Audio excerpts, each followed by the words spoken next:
Hello, Dark Reader, and welcome to the Dark Side of the Library podcast. I'm your host, Katie. Today on this mini-sode, we are going to be looking through Tombs by Junji Ito. I totally recommend you going over and checking out our YouTube channel if you are listening on our podcast, because I'm going to show you some images. I'm going to briefly talk about a few of these short stories because this is a whole compilation. I think there's around 9 short stories in this graphic novel, and they are all very different, but they're all very, very good. If you do not know who Junji Ito is, let me talk about him a little bit. He is by far, in my opinion, one of the best horror authors slash manga artists out there. He has done some very amazing work. So his most popular works are Tomie, we have Uzumaki, and Gyo is another really amazing piece that he's done. So I highly recommend them. It's different because it's not this blatant, scary stuff that we see a lot, especially in the West. It's definitely more, I wouldn't even call it a slow burn. I feel like it just isn't so blatant and in your face all the time.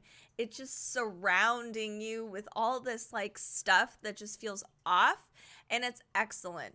Uzumaki has actually won a lot of awards. He lives in Japan, and he continues to do amazing work. You can see some of his work actually on Netflix. There's a whole Netflix Junji Ito collection that I do recommend watching. But let's talk about Tombs real quick. Well, not real quick. So this is, again, a compilation of like 9 stories.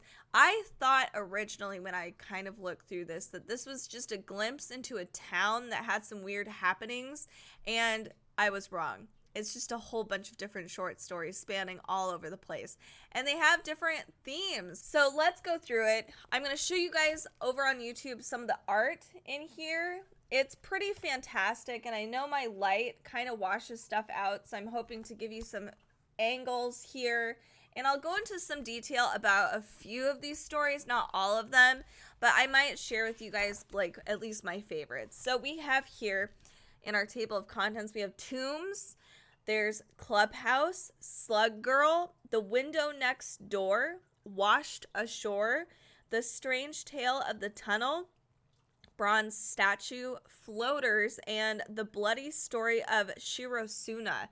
So here is all of those right here. Now, let me just share with you guys some of my favorite ones. I was very surprised that Slug Girl ended up being one of my favorites. I might actually have to draw a Slug Girl because I just have to.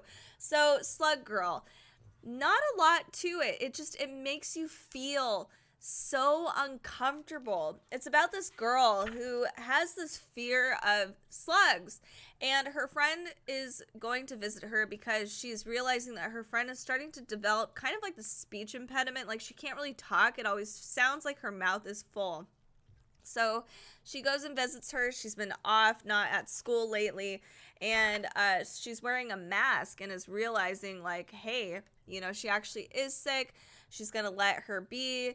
They think it's like a psychological thing, that nothing's actually happening, but it ends up being that she is growing a slug, or a slug has replaced her tongue. Now, I know it sounds like that's like, ugh, right? But it's those kinds of things, and then they build up on it. So Junji Ito does a great job kind of describing some of those little fine details, and makes it just so much worse than your initial reaction to just having your tongue replaced by a slug, right? There's so many other things. The slime all over. It's disgusting. It's so gross. But it actually ended up being one of my favorite stories because it just devolves into, it's a little ridiculous, but it's so like, oh, it's gross. So I loved it. And the art is fantastic. Here we have Slug Girl here, which is what I'll probably draw. But then we have here, this one is one that they advertise, the woman who lives next door. This guy moves into an apartment, and he faces the only window across the street from this building. It's the only window in this building. And so it's this creepy lady who keeps luring him and trying to like talk to him and get into his window, and like it's super weird, and it just like builds up and builds up and builds up. that one was a great story. So here's one that I want to share with you guys, one that was oddly one of my favorite ones. So it's called Washed Ashore. So here we have this weird creature that is just washed on the shore. Very simple. And people are flocking to it. They're like, what is this thing that's washed on the shore? And it draws a lot of people in that actually aren't really, like, they're afraid of the water. So it feels oddly claustrophobic, even though we're kind of set on the beach in the open. So the art here, one, is magnificent. You can see that it's super just like, it's uncomfortable. This creature is really weird and sinister. We have just the imagery of fish that we kind of know of, but like it really taps into a lot of our primal fear about water, especially if you do have a fear of water. Like this one might scare you a lot more than I love the water, for instance. So, but I just found it really intriguing. So as the plot builds up, it becomes more than just this weird sea creature. Like there's a lot more to this creepy monster that's been lurking in the ocean.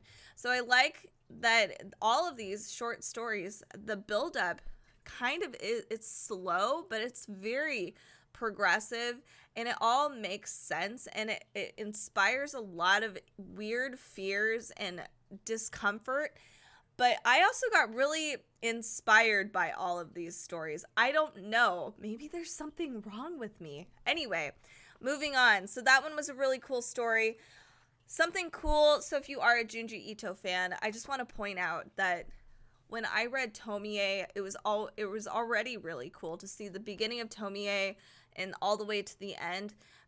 See the art progression. I'm being a little bit of a nerd here, but when you look at this latest stuff, his art just has just immensely improved. It was great already, but it's fascinating how, just I love seeing people's journey in their art. And it's just so fun to see how far he's come and just the weird creatures he still comes up with and the expressions, etc. It's just great. So this next story is called, let me go back to it. I got really excited about the art. So it is called The Strange Tale of the Tunnel. This one was another one of my favorites along with this previous ocean one. I like this one because it combined a lot of paranormal stuff in with claustrophobia and science fiction. That actually kind of shocked me a little bit. I was not anticipating that to be the plot. Generally, I thought it was going to be more ghostly and in that realm of creepy, but it was different. And it was uncomfortable and it felt I don't know, cool. It was kind of cool, actually. So I like this one. All these people are being lured into this tunnel, including our main protagonist here. His mom ended up getting hit by a train. It's a train tunnel that was passing through, and a lot of people think that she committed suicide. Now, a lot of folk tales around this tunnel and this whole like the actual train track says that it lures people. It's like a demonic mountainscape, and so it turns out that people are getting lured into this tunnel, into this train track. Something is pulling them in, and it's really interesting what Junji Ito has done, and the plot of the story I think actually has a twist that I just was not anticipating. It was very well done. Now, I'm not going to go through every single story here. These are all brilliant, beautifully illustrated. I mean, as you can tell, really unique characters. A lot of them, this is just pretty standard for Junji Ito. There's a lot of stories, just previous stories he's done, that are still in my brain to this day. Like the oil story, you will have to look that up on your own. That will be forever ingrained in my brain. Or the weird supermodel with the crazy face, another one that's going to be in my brain forever. So here's the last one I'm going to talk about. The last story in here, I just wanted to mention it, is probably the more bloody and gruesome one, and it has a lot more of that, I would say like that Uzumaki-esque, dark element to it, and it's very well done. But the last one I wanted to say, this one isn't necessarily scary in a traditional way, and this is why I love Junji Ito, and how the span of horror that he is able to convey. Like, he doesn't have just one genre of horror that he's really good at. He can do it all. It's creatures, that claustrophobia, thrillers, murder mystery, ghosts, paranormal, haunted houses, all of it. So I love that. This one's interesting because there doesn't seem to be any actual just creepy thing going on, but it has a really interesting message. This one's called Floaters. We have these two characters that their friend has become more and more isolated over time, and they are noticing there's this weird thing that is floating around. Let me see if I can show it to you guys. It almost looks like a dandelion, and it's black, and it's just kind of floating in the air, but it's speaking. So for this one, it's saying like, I love you, Kyoko, and it just keeps saying it over and over again. And so they go to visit his friend, and he's isolated with all of these little dandelion things. The message behind this is really interesting because it's basically about how we keep our deepest, darkest secrets to ourselves, and we try to contain it all, and we hope that nobody hears or sees or is revealed any of this stuff. And not only is that a theme in this story, but people are obsessed with our negative thoughts too. Like, there are just some people who love collecting it, like the pot stirrers, or the people just, who are also super insecure with themselves, so they just really want to hear all this other crap about other people, and they just bathe in it. So we have a character who does that also in the story, but they have little secrets that they also want to contain. So it's a really interesting story. It's a human experience, and he's been able to illustrate and narrate this thing that's actually not even, you can't visualize those negative thoughts or those feelings that we have. But he's done that with these weird, dandelion creatures that are flying around, and it's not like it's fault either. It's what happens, and some people just produce more than others. So it's brilliantly done, and I just really enjoyed it. So that's just a few of the stories that are in Tombs. These are all very good. I would say none of the stories for me ranked lower than a 4 out of 5. Overall, I gave this whole book a 5 out of 5.